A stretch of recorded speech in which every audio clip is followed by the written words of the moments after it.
அடுத்த பாட்டு போலாம். குழைத்த பத்து.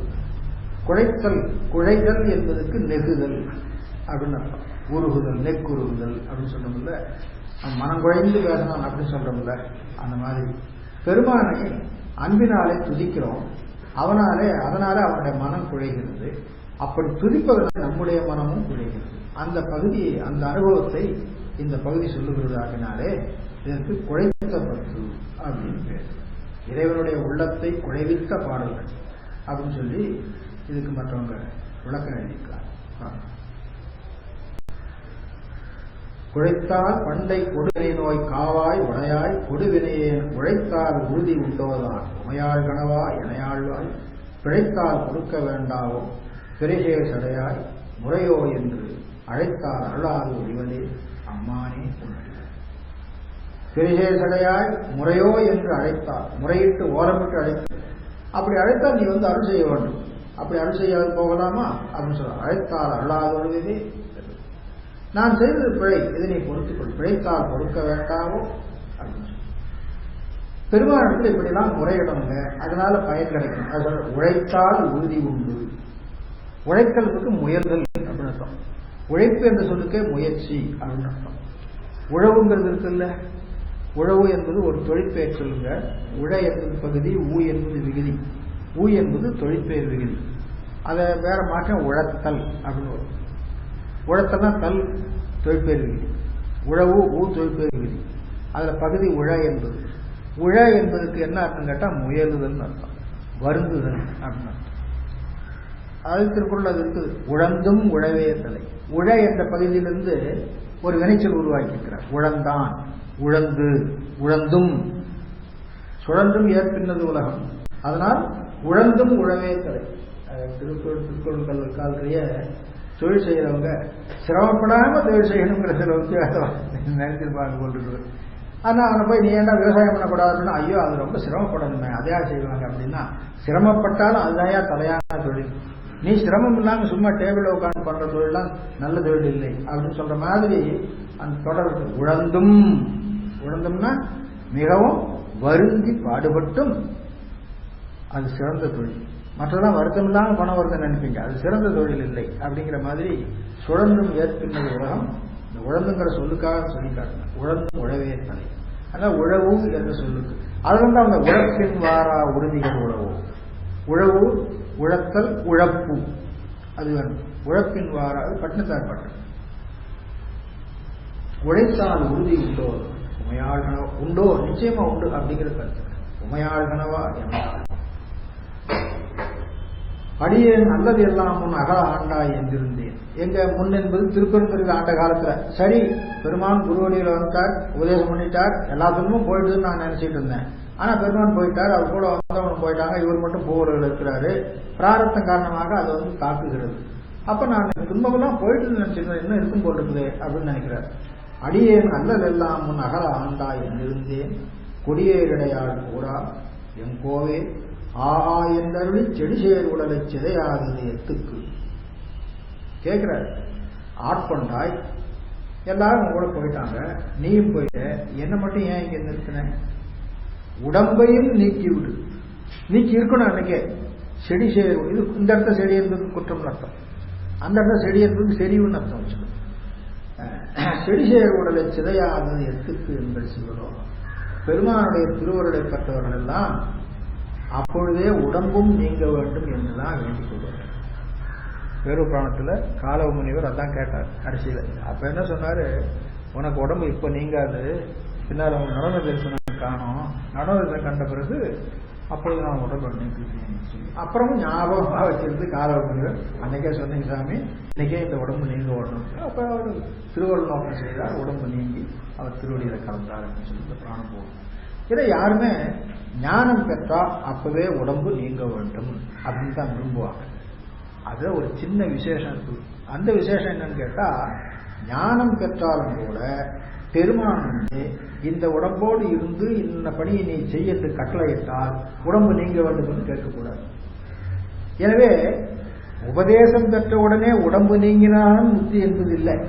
உபதேசம் பெற்ற பிறகு உடம்பு இருந்தாலும் முக்தி தான். இதை தனி புராணத்துல நந்தி உபதேச படத்துல பாடிட்டு இது வேற எங்கேயும் கிடைக்காத செய்திங்க. வேற எங்கேயும் கிடைக்காத செய்தி மட்டுமில்ல, தீட்சையில சத்தியோ நிர்வாண தீட்சைன்னு ஒண்ணு உண்டு. சத்தியோ நிர்வாண தீட்சை பண்ணுனா உடனே உடம்பு நீங்கி விட வேண்டும், அதான் முக்தி அப்படின்னு சொல்லி நிறைய பேர் சொல்லிட்டு இருக்காங்க. உடனே உடம்பு நீங்கணும், உடம்பு நீங்க வேண்டும், எப்பொழுது நீங்க வேண்டும் அப்படிங்கிறது பெருமானத்துக்கு தான் குறிப்பு. சத்திய நிர்வாண தீட்சை பண்ணி உடனே போக வேண்டும். ஆனா நீங்க தீட்சையை போய் பார்த்தீங்கன்னா சத்தியோ நிர்வாண தீட்சை அது அப்பொழுதே முக்தி. அசத்தியோ நிர்வாண தீட்சை தேக பதனத்தில் முக்தி. பதனம்னா விழுதல் அர்த்தம். தேகம் விழுகிற பொழுது முக்தி அப்படின்னு சொல்லி எழுதியிருப்பாங்க. இந்த இடத்தை எடுத்துக்கொண்டு கச்சியப்ப முனிவர் நந்தி உபதேசத்துல பாடுறார். அதனால கச்சியப்ப முனிவர் நம்ம சைவ சித்தாந்தத்துல அநேக நுணுக்கங்களை தன்னுடைய புராணத்துல பாடிச்சு. ரொம்ப விசேஷம் அவர் நமக்கு பண்ணணும். உமாதி சிவத்தின் வழியில நின்று பாடக்கூடியவர். உமாதி சிவம் எப்படி பாடுறாரோ அதே மாதிரி பாடுவார். உமாதி சிவத்தை பின்பற்றி பாடுவார். உமாதி சிவத்தை போலவே பாடுவார். அநேக நுணுக்கங்களை அவர் எடுத்து காட்டியிருக்கிறார். இந்த மாதிரி இடங்கள்ல தான் அனுபவமுடைய தேசியர் வார்த்தால் உணர்க அப்படின்னு சொல்லி எழுதிடுவாங்க. அப்ப சாஸ்திரத்துல அது விடை கிடைக்காது. இதை போல சிவஞான முனிவர், கச்சியப்ப முனிவர், அம்பலவான தேசியர் இதை போல இருக்கிறவங்களுடைய வாக்குகள்ல அதுக்கு எங்காவது விளக்கம் வச்சிருப்பாங்க. அதுல இந்த சத்திய நிர்வாண தீட்சையை பற்றி ஒரு பிரச்சனையே பண்ணியிருக்கிறாங்க. பிரச்சனை பண்ணி அதை பற்றி குறைவா சொல்லணும். நீங்க கொடுக்கணும். அதை பற்றி குறைவா சொல்லக்கூடியவங்க இருக்காங்க இல்லையா, சில தம்பரான்மார்கள், அவங்க தான் பிடிச்சி மாட்டி மாட்டி இருக்கிறார். அது எழுதின இடம் இது ஞானப்பிரகாசருடைய தீட்சையில ஞானப்பிரகாசர் அப்படி எழுதி வச்சுட்டார். அதை வச்சுட்டு தான் மனசுல பாடி இருக்கிறார்.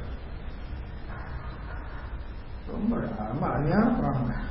அந்த ஒரு படல போறோம் சைவஸ்தான் நிறைய செய்தி. சரி, செடிசேர் உடலை சிதையாது எத்துக்கு. இந்த உடம்பை உடனே நீக்கி இருக்க வேண்டுமே, ஏன் நீக்கவில்லை? நானே நீக்கி கொள்ளலாம்னா என்னால முடியாது. ஏன்னா அது உனக்கு கொடுத்தாச்சு, அது உன்னுடைய உடம்பு இருக்கும், நீ தான் ஏதாவது செய்யணும் அப்படின்னு. உடையாய் பூவி பணிகொள்ளாது ஒருத்தால் ஒன்றும் போதுமே. இந்த உடம்பு உன்னுடையது. இந்த உடம்பை வைத்து என்னை ஏதாவது ஏவல் இடலாம். ஏவல் செய்யாவிட்டாலும் தண்டிக்காவது செய்யலாம். ஏதாவது ரெண்டுல ஒண்ணு செய்ய. அப்புறம் சாமி புளியம்பராரா மோதிரி முப்பாய் அப்படின்னு சொல்லி நீ என்ன வேணாலும் செய்யலாம். இது உன்னுடைய உடம்பு. அதே ஏதாவது செய்ய. எதுவுமே செய்யாம இருக்கிற பொழுது ஏதோ ஒரு புறக்கணிக்கிற மாதிரி தெரிகிறது அப்படின்னு சொல்லி சொல்ற. ஒன்றும் போதான் ஆயேனை உய்யக்கொண்ட நின்கருணை இன்றைய இன்றி பொய்த்தோதான். பழச நினைக்கிறார், அன்றைக்கு நீ குருவடிவில் எனக்கு அடிமை கொண்டு எனக்கு உதவி செய்வாய் எனக்கு தெரியாது, ஆனா எதிர்பாராம செய்த. இன்னைக்கு நான் எதிர்பார்த்துட்டு இருக்கிறேன், இன்னைக்கு வரல. அன்னைக்கு செய்த கருணை இன்னைக்கு எங்க போச்சு? அன்னைக்கு இருந்த கருணை தானே இன்னைக்கு எனக்கு என் மேல உனக்கு இருக்கணும், ஏன் இல்லை அப்படின்னு கேட்கிறார். ஒன்றும் போதா நாயேனை உய்யக்கொண்ட நின் கருணை இன்றே இன்றி பொய்த்தோதான் ஏழை பங்கா எங்கோவே குன்றேயனே குணங்கள் குற்றங்கள் குணமாம் என்றே நீ கொண்டால் எந்த கெட்டது. இந்த கேள்வி எப்படி இருக்கு பாருங்க. ஐயா, நான் குற்றமே செய்தாலும் பரவாயில்ல, நிறைய குற்றம் செய்தாலும் பரவாயில்ல, குற்றத்தை குணம் என்று சொல்லி ஏற்றுக்கொண்டா யார் ஒன்று ஒண்ணு கேட்க போறாங்க? சிவபெருமானுக்கு மேல தலைவர் ஒருத்தரும் இல்லை. நாம் ஒரு குற்றம் செய்துட்டோம், இந்திரன் பரவாயில்ல நான் உன்னை மன்னிக்கிறேன் அப்படின்னு சொன்னா சிவபெருமான் வருவான், அவனை மன்னிக்கிறதுக்கு உனக்கு யார் அதிகாரம் கொடுத்தது அப்படின்னு கேட்பான். பிரம்மா பண்ணாலும் அப்படிதான் கேட்பான், திருமால் பண்ணாலும் அப்படிதான் கேட்பான். ஆனா சிவபெருமானே அதை மன்னிச்சானா அவனுக்கு மேல கேட்கறதுக்கு யாரே இருக்கிறான்? இதுலயே அப்படிதான். கந்தபுராணத்துல ஏழு இலக்கினை என்று ஒன்றை நிறுவுவார் யார் இருக்கிறார்? அதனால நீ செய்யலாம் அல்லவா அப்படின்னு சொல்லி கேட்க. அதனால சில அனுபவங்கள் இதெல்லாம் புராணங்கள்ல கதையே விட்டுடணுங்க. கதை எல்லாருக்கும் தெரியும், நமக்கும் தெரியும், கொஞ்சம் வித்தியாசமாகவும் தெரியும். நாம ஒரு மாதிரி தெரிஞ்சிருப்போம், அடுத்த ஒரு மாதிரி தெரிஞ்சிருப்போம். கதையில வேறுபாடு வந்தாலும் தப்பு இல்லை. அந்த கதையை வச்சுக்கிட்டு அவங்க அங்கங்க கொஞ்சம் கொஞ்சமா சின்ன சின்னதா என்ன சொல்றாங்க அப்படிங்கிறத சரி போயிட்டோம். சரி, அதுதான் நாம முக்கியமா பார்க்க வேண்டியது. புராணத்தை படிக்கிறதுக்கு பயனே அதுதான். அந்த நோக்கத்துல தான் நீங்க புராணத்தை படிக்கணும். குன்றே அணைய குற்றங்கள் குணமாம் என்றே நீ கொண்டால் எந்த ஆண் கெட்டது இறங்கிடாய் எந்தோடும். இந்த இடத்துல பெருமானுடைய தன்பயம் உடைமை அப்படிங்கிற ஒரு குணத்தை சொல்றாரு. அவன் சுதந்திரம் உடையவன். அவனை யாரும் அவன் யாருக்கும் பதில் சொல்ல வேண்டியதில்லை, அவனை யாரும் அடிமை கொண்டவங்க இல்லை. அதனால அவன் விரும்பினது செய்யலாம், ஆனாலும் முறையாகத்தான் செய்வான். நாம தான் எல்லாமா இருக்கணுமே, நாம என்ன வேணாலும் பண்ணலாம் அப்படின்னு செய்ய மாட்டோம். அப்படி செய்யறதா இருந்தா பிரபஞ்சமே இல்லை.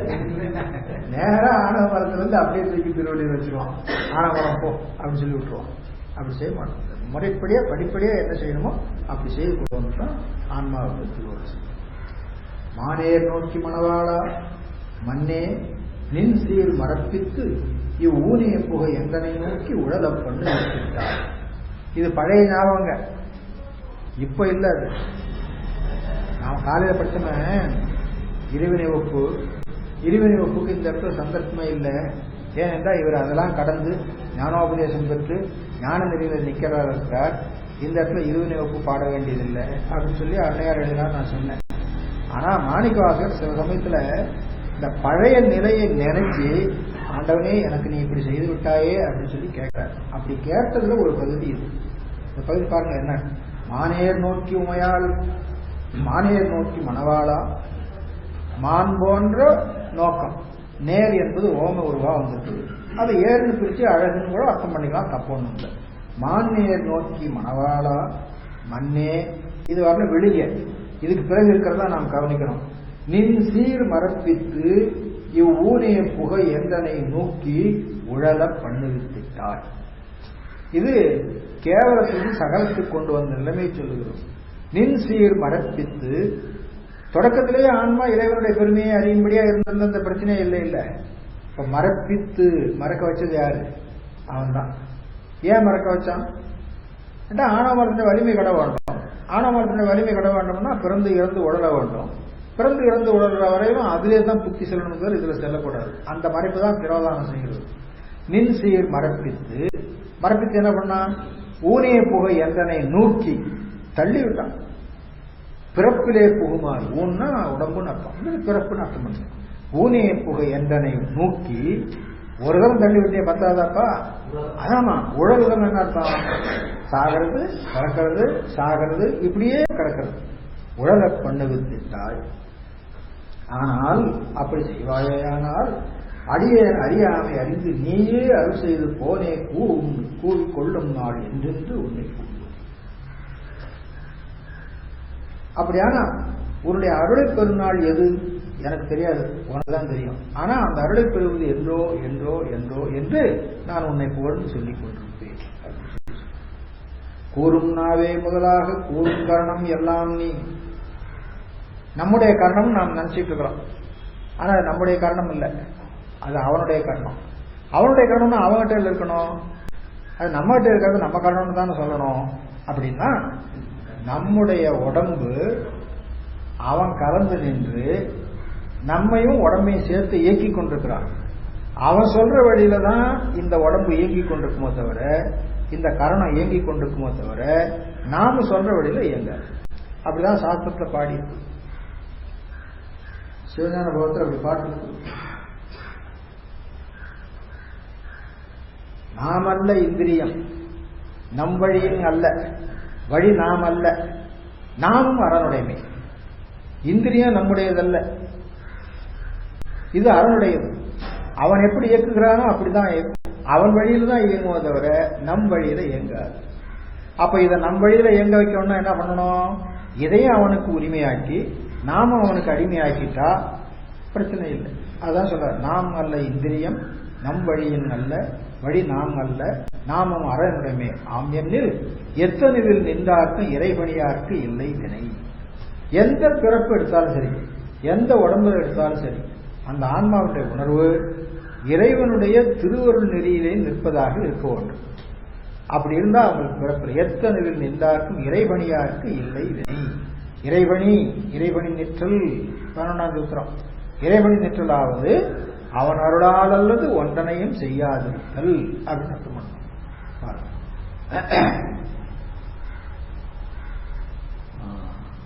கூறும் நாவே முதலாக கூறும் கரணம் எல்லாம் நீ. தேடும் வகை நீ, திகைப்பு நீ, தீமை நன்மை முழுதும் நீ. என்ன தெளிவு நீ, திகைப்பு நீ, தீமை நீ, நன்மை நீ, இன்னும் என்னென்ன இருக்குதோ எல்லாமே நீ தான். அது என்ன ஒன்றுக்கொண்டு எதிரடையான குணங்களாக சிவம் எப்படி இருக்கும் அப்படின்னு கேட்டா, ஒன்றுக்கொண்டு எதிரடையான குணங்கள்ல இருந்து அந்த குணத்தை இயக்கி கொண்டிருக்கிறான் அவன் தான். அதான் திருஞான பாட்டு ஒன்று உண்ட, குற்றம் நீ குணங்கள் நீ அப்படின்னு சொல்லி பாடுற. அதனால என்னிடத்துல தெளிவு நிகழ்கிறதா அதுவும் ஒன்னாலதான், என்னிடத்துல திகைப்பு நிகழ்கிறதா அதுவும் ஒன்னாலதான், என்னிடத்துல தீமை நிகழ்கிறதா அதுவும் ஒன்னாலதான், நன்மை நிகழ்கிறதா அதுவும் ஒன்னாலதான். ஏன்னா நீ தான் எல்லாவற்றோடு கலந்து நின்று அதை செய்கின்றாய். பூசை செய்தாலும் கூட பூசை நாம் செய்யறது இல்லைங்க, சிவம் தான் பூசை செய்யும். அது உங்களுக்கு பல முறை சொல்லியிருக்கிறேன். பூசை செய்யறவங்க முதல்ல தன்னை சிவமாக ஆக்கிக் கொள்வார்கள். சிவமாக ஆக்கிக் கொள்வதற்கு பயன்படுவதுதான் அங்கநியாசம் கரநியாசம் அப்படிங்கிறது. சகலீகரணம்னு பொதுவாக சொல்லிடுவாங்க, அங்கநியாசம் கரநியாசம் சொல்லுவாங்க. தன்னை சிவமாக ஆக்கிக் கொள்கிறார்கள். அதன் பிறகுதான் பூஜை பண்றது. அதனால்தான் கடைசியில சொல்றது சிவோ யஜதி, சிவன் தான் வேள்வி செய்கிறது. யஜ் அப்படின்னா வேள்வி, சிவோ யஜதி அவன் தான் வேள்வி செய்கிறான். சிவோ போக்தா, அதை அனுபவிப்போனும் அவன் தான், எனக்கு ஒண்ணும் இல்லை, எல்லாம் சிவம். கடைசியில் இந்த ஸ்லோகத்தை சொல்லிதான் அந்த பூஜையை முடிக்க வரும். அப்பதான் அந்த உபதேசம் பெற்ற காலத்துல அன்றே என்ற நாவியும் உடலும் உடைமை எல்லாமும் கொண்டே அணையா என்னை ஆட்கொண்ட போதை கொண்டுலையோன்னு சொல்றாங்கல்ல, அது கொடுத்தது அந்த இடத்துலதான் தினந்தனம் ஞாபகப்படுத்துகிற பொழுது இந்த உடம்பு நம்முடையதல்ல, இந்த அறிவு நம்முடையதல்ல, இந்த செயல் நம்முடையதல்ல, எல்லாம் சிவத்தினுடையது அப்படிங்கிற உணர்வு வரும். எல்லாம் சிவத்தினுடையதுங்கிற உணர்வு வரப்போது நாம் சிவத்துல ஒடுங்கி நிற்போம். நிகழ்வதெல்லாம் சிவத்தின் செயலாக ஆகிடும். நமக்கு அது பிரச்சனை இல்லை. அதுதான் அந்த ஸ்லோகம் வச்சுக்கிறது. சிவோதாதா சிவோபோக்தா சிவோ யஜதி சர்வஸ்ய சிவம் ஏதத் அப்படின்னு சொல்லி ஒரு ஸ்லோகம். அந்த ஸ்லோகத்தை சொல்லித்தான் கடைசியில சமர்ப்பணம் பண்றது. ஜப சமர்ப்பணம், ஆன்ம சமர்ப்பணம், கர்ம சமர்ப்பணம், மந்திர சமர்ப்பணம், வேறு பேர்ல சொல்லுவாங்க. எல்லாம் ஒரே சமர்ப்பணம் தான். அந்த சமர்ப்பணத்துக்கு இருக்கிற ஸ்லோகம் தான்.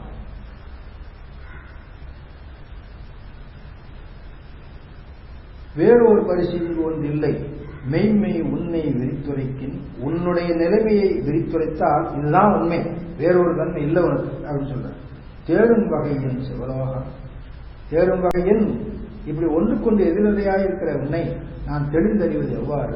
தேடும் வகையின் சிவலோகம் திகைத்தால் தேற்ற வேண்டாவோ. நான் இன்னதும் தெரியாம திகைத்து நிற்கின்றேன், தேற்ற வேண்டியது உன்னுடைய கடமை தானே. திகைப்பும் நீ மேல பாடியிருக்கிறார் இல்லையா, அதனால தேடுதலும் உன்னுடையது, திகைத்தலும் உன்னுடையது. நான் திகைத்து நின்றேன், என்னை திகைப்பை நீக்குவாயாக அப்படின்னு. வேண்டத்தக்கது அறிவோய் நீ, இதன் மூலம் எந்த பாட்டு எல்லாரும் சொல்லிட்டே இருப்போம். வேண்டத்தக்கது எது அப்படின்னு கேட்டா, முன்ன பாடல்ல வேண்டாதது ஒன்றும் வேண்டாது மிக்க அன்பே வேண்டுதலே. அப்ப வேண்டாதது வேண்டத்தக்கது அப்படின்னு ரெண்டு இருக்குது. வேண்டாதது உலகியல், வேண்டத்தக்கது அவருடைய அன்பு. அந்த வேண்டாததாகிய உலகியலை வேண்டாம அன்பையே வேண்டுதல் வேண்டும் அப்படின்னு சொன்னார். அது உனக்கே தெரியும். ஆகினால வேண்டாததாகிய உலகியல்களை எனக்கு சில கொடுக்காம உன்னுடைய திருவருளையே உன்னுடைய அன்பிலேயே நான் நிற்குமாறு எனக்கு செய்ய வேண்டும் என்று சொன்னார். வேண்டத்தக்கது அறிவோய் நீ, வேண்ட முழுதும் தருவோய் நீ, அன்பு முழுமையாக தருவோய். வேண்டும் அயன்மார்க்கு அறியாய் நீ, வேண்டி என்னை பணி கொண்டாய். நான் உனக்கு பணி செய்யணும்னு வரல, நான் குதிரை வாங்குறது தான் வந்தேன். ஆனா நீ தான் என்னை கவர்ந்து இழுத்து உபதேசம் செய்தாய். அதனால வேண்டி என்னை பணி கொண்டாய், நீயே விரும்பி என்னை உனக்கு அடியவனாக ஆக்கிக் கொண்டாய். வேண்டி என்னை பணி கொண்டாய், வேண்டி நீ யாது அருள் செய்தாய், அதுவும் அது யானும் அதுவே வேண்டி நல்லால் வேண்டும் பரிசு ஒன்று உண்டென்னில் அதுவும் உண்டன் விருப்பத்தி. நான் ஏதாவது வேண்ட வேண்டும் என்று சொன்னா நீ எதை வேண்ட சொல்லி விரும்புகிறாயோ அதைத்தான் நான் வேண்டுவேன். அதாவது என்னுடைய விருப்பத்தினுள்ளே நீ நின்று என்னை தூண்டுகிறாய். எனவே நான் வேண்டுவதும் உன்னுடைய வேண்டுதலாகவே இருக்கிறது. அதனால வேண்டும் பரிசு ஒன்று உண்டென்னில் அதுவும் உண்டன் விருப்பந்தே. இன்னும் அதை வேறு வகையா சொன்னா, உன்மேல் விருப்பம் உடையவனாக இருக்க வேண்டும் என்பதேதான் அன்புடையவனாக இருக்க வேண்டும் என்பதுதான், விருப்பம் உடையவனாக இருக்க வேண்டும் என்பதுதான், பற்றுடையவனாக இருக்க வேண்டும் என்பதும் அதுதான். இப்படி உன்னிடத்துல இருக்கிற அந்த பற்று அன்பு இதுதான் நான் வேண்டும், அதுதான் வேண்டத்தக்கது, ஏனையதெல்லாம் வேண்டாதது அப்படிங்கிற இந்த பாட்டில் சொல்லியிருக்கிறார். அதனால இந்த பாட்டுக்கு நாம வேற வழியா அர்த்தம் வச்சுக்கிட்டு நாம எதை கேட்டாலும் சாமி கொடுப்பார் அப்படின்னு சொல்லி, எதை கேட்டாலும் கொடுக்க மாட்டார். அது நல்ல ஞாபகம் வச்சுங்க. அவர் என்னென்ன கொடுக்கணும்னு முதல்ல ஒரு பட்டியல் போட்டுட்டார். எப்ப போட்டாரு? நம்ம கர்ப்பத்தில் போகிற காலத்திலே போட்டார். அது அந்த பட்டியல் படி கால அட்டவணைப்படி வந்துகிட்டே இருக்கும். நாம மத்தியில் செய்யக்கூடியது என்ன அப்படின்னு கேட்டா, மத்தியில சாஸ்திரம் முதலியவற்றை படிக்கிற காலத்தில் வரக்கூடிய அறிவை வைத்துக் கொண்டு நமக்கு ஞானேந்திரி கர்மேந்திரி இருக்கிறதுனால நம்ம விருப்பத்தை பெருமானுக்கு தெரிவிக்கலாம். அதுதான் நம்ம செய்யலாம். அதுல சிலது முன்னாக வரலாம், சிலது பின்னாக வரலாம், சிலது முறைபிறந்து வரலாம், சிலது மாறியும் வரலாம். வராதுன்னு சொல்ல முடியாது. ஆனாலும் வேண்டித்தான் பெற வேண்டும் என்பது இல்லை. நீங்க வேண்டாத விட்டாலும் அவனுக்கு கொடுத்து கொண்டே இருப்பான். எதை கொடுக்கணுமோ அதை கொடுக்கும். அன்றே என்ற ஆவியும் உடலும் உடைமையெல்லாமும் குன்றே அணையாய் என்னை ஆட்கொண்ட போதே கொண்டிதையோ. இதான் உடல் பொருளாவி மூன்றையும் குருவிற்கு தத்தம் செய்தல் அப்படின்னு சொல்றது. அதுக்கு இதுதான் பாட்டு. இந்த தத்தம் செய்து கொடுத்ததை மறவாம ஞாபகம் வைத்துக் கொள்ள வேண்டும் என்பதுக்கு தான் சிவபூஜை பண்றோம். சிவபூஜையில கடைசியில் அதான் சொல்றோம், இந்த பூசையின் பயனும் உனக்கு தான் அப்படின்னு சொல்லி கொடுத்தோம். இன்று ஒரு இடையூறு எனக்கு உண்டோ எண்டோள் முப்பன் எம்மானே நன்றே செய்வாய் பிழை செய்வாய் நானோ இதற்கு நாய். நாய்க்கடையாம் நாயேனை நயந்து நீயே ஆட்கொண்டாய். மேல பட்சம் இல்ல, வேண்டி என்னை பணி கொண்டாய். அதேதான் நயந்து நீயே ஆட்கொண்டாய். அங்க வேண்டின்னு சொன்னாருக்கு நயந்துன்னு சொல்ற, ரெண்டுக்கும் ஒரே அர்த்தம் தான். நயத்தல்னா விரும்புதல் அர்த்தம், வேண்டுதல்னா விரும்புதல் அர்த்தம். நாய்க்கடையாம் நாயேனை நயந்து நீயே ஆட்கொண்டாய். மாயப்பிறவி உள்வசமே வைத்திருக்கும் அதுவன்றி ஆயக்கடவோன் கடவேன் நானோதான். என்னதோ இந்த அதிகாரம். அதிகாரம்னா தொழில்னு அர்த்தம். அதிகாரம் என்று சொல்லுக்கு தொழில் அப்படின்னு. என்னதோ இங்கு அதிகாரம். காத்த தொழில் எங்கிட்டயா இருக்குது, படைத்த தொழில் எங்கிட்டயா இருக்குது, மறைத்தல் தொழில் எங்கிட்டயா இருக்குது, எல்லாம் உங்ககிட்ட இருக்கு. அதை சொல்ல ஆயக்கடவேன் நானோதான்.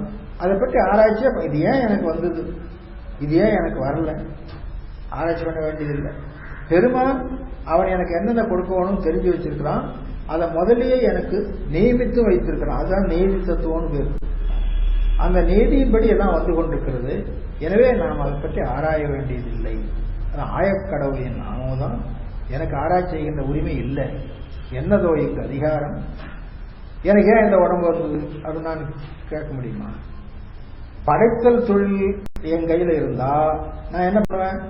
எனக்கு ரொம்ப அழகா நல்ல திடமா நோய் இல்லாத ஒரு உடம்பை நான் படைச்சிக்க முடியும். படைத்தல் தொழில் என்கிட்ட இல்லாத பொழுது நான் என்ன பண்ண முடியும்? அவன்கிட்ட போய் என் உடம்பை ஏன் இப்படி படைச்சேன்னு கேட்க முடியுமா? ஆனா உனக்கு அனுபவிக்கிறது இந்த உடம்பு தான்டா தேவை, அது எனக்கு தெரிஞ்சுதான் படைச்சிருக்கேன் போ அப்படின்னு சொல்லி அனுப்பிச்சிருக்கோம். அதே போலதான் யானையை வச்சிருக்கோம். எனவே என்னதோ இந்த அதிகாரம் ஆயத்திடுவாய் உன்னுடைய கடற்கீழ் வைப்பாய் கண்கள். ஆரம்ப காலத்திலே அதான் சொல்ற. நீ சொர்க்கத்தில் வச்சாலும் சரி, நரகத்தில் வச்சாலும் சரி, நரகம் புகிலும் எள்ளேன் திருவருளாலே இருக்கிறது அப்படின்னு சொல்ற. அதனால திருவருள் எங்க வைக்குதோ அந்த இடத்துல நான் இருப்பேன். ஏன் இங்க வச்சே நான் திருவருளை கேட்க மாட்டேன். கேட்பதற்குரிய அதிகாரம் எனக்கு இல்லை. அதனால காயத்திடுவாய் உன்னுடைய கடற்கீழ் வைப்பாய்.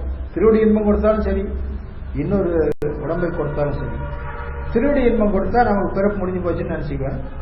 இன்னொரு உடம்பு கொடுத்தா ஓஹோ இன்னும் கொஞ்ச நாளைக்கு பிறந்து உடல வேண்டி இருக்குது போல் இருக்குது அப்படின்னு நினைச்சுக்கலாம். அவ்வளவுதான். ஏன் கொடுத்தேன் அப்படின்னு கேட்க முடியாது. காயத்திடுவாய் உன்னுடைய கடற்கீழ் வைப்பாய் கண்கள். கண்ணார் முதலோய் கடல்நிகள் கண்டேன் கண்கள் கூற கண்டேன். உன்னுடைய கடல்நிகள் திருவடிகளை கண்டேன். எங்க தீட்சை செய்த காலத்துல கடல்நிகள் கண்டேன் கண்கள் கண்டேன்.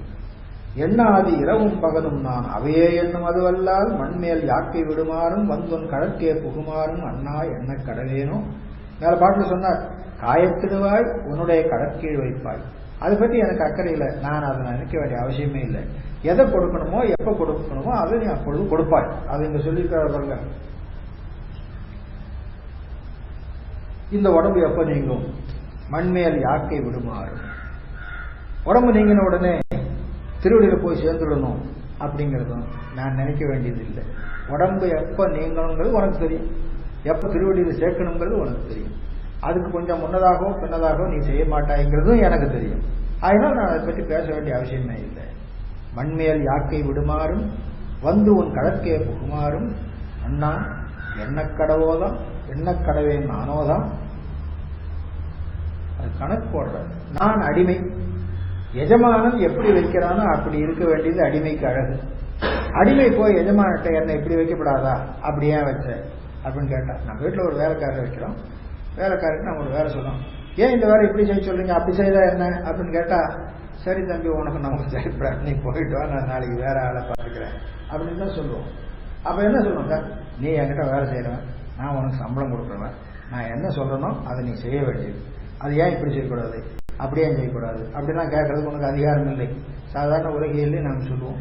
அப்படி இருக்கிற பொழுது ஆண்டவனிடத்துல போய் ஏன் என்ன இந்த உடம்பை வச்ச, ஏன் என்ன திருவிடையில் சேர்த்துக் கொள்ளக்கூடாது கேட்க முடியாது.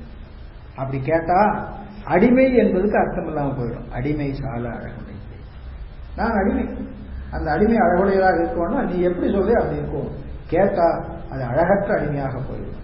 இதுதானுங்க நம்ம சைவ சித்தாந்தத்துல தனித்தன்மையான கொள்கையில் ஒரு கொள்கை. மற்ற யாரும் ஆன்மா முத்தியிலும் சிவத்துக்கு அடிமை அப்படிங்கறத சொல்றதே இல்லை. முத்தியிலும் சிவத்துக்கு அடிமையாக இருந்தாலும் ஆன்மாவுக்கு சிவானந்தம் விளையும் அப்படிங்கறத எந்த தத்துவ ஞானம் சொல்றதில்லை. சைவ சித்தாந்தம் மட்டும்தான் அப்படி சொல்லுகிறது, அடிமை சால அழகுடைத்து. எனவே ஞான நெறியில நிற்கிறவருக்கு உடம்பை பற்றி நினைப்பே கிடையாது. அது எப்ப நீங்கும், ஏன் இன்னும் நீங்கல அப்படின்லாம் கேட்கறதுக்கு வாய்ப்பே கிடையாது. அவன் கொடுக்கிறவர்களும் இருக்கும், அவன் எடுத்துக்கிற பொழுது நீங்கும், அவ்வளவுதான். அழகே புரிந்துட்டு அடிஞாயேன் அறுத்துகின்றேன் உடையானே திகழான் இந்த திருமேனி காட்டி என்னை பணிகொண்டாய். திகழான் என்ற திருமேனி ஆச்சாரிய கோலம், அதை காட்டி என்னை பணிகொண்டாய். புகழே பெரிய பதம் எனக்கு புராண நீ தந்த அருளாதே.